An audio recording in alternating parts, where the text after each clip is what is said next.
Hi, my name's Kath and this is my presentation for the group assignment for HDAT9800 and I was doing task 2 in my group.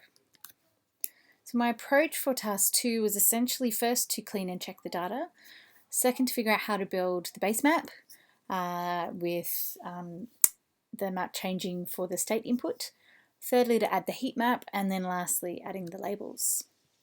So initially for cleaning and checking the data, for this task I had to filter 2 hospitals that only had emergency rooms, so I did that up front before the user interface. I also had to make the state names consistent between the hospital data file and the state polygon file, and clean the website and address format so that I could add the website into the pop-up labels. Second, I added in the UI elements, and essentially that was just done as per the instructions for the assignment. Third, I built the map. So I started with a base map that had different layers for the background map, the heat map, and the polygons.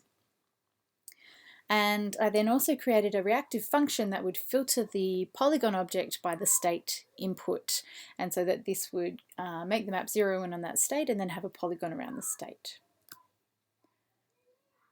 Next was adding the heat map. This was probably the most challenging part of the task. I initially created a static example based on the instructions laid out by James and some of the examples he'd given us in class. So I tested that just with one state, and then once I had that working, I created a series of reactive functions within the app for each of those steps that I'd gone through, where each reactive function utilized the output of the previous function, and then lastly created an event reactive function for the map, such that it would first add the polygons based on the state update, state input, and then secondly add the polygons for the heat map. And last thing I did was to add the markers.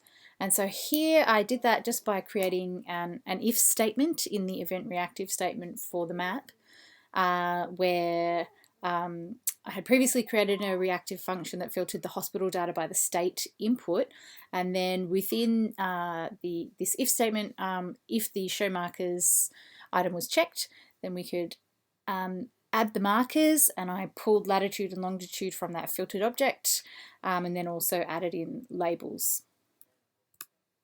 So let's have a look at the app running.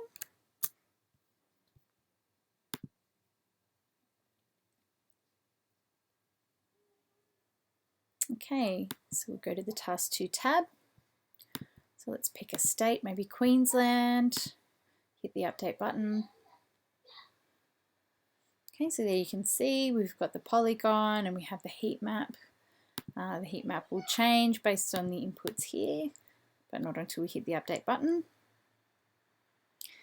And then also if we hit show markers and update, then we have the markers for the hospitals here, and you can see when you hover over them, you get the name of the hospital. If we click, we get this pop-up label, which also has a hyperlink to the website for the hospital. And of course, we can change the state. So that is my task 2.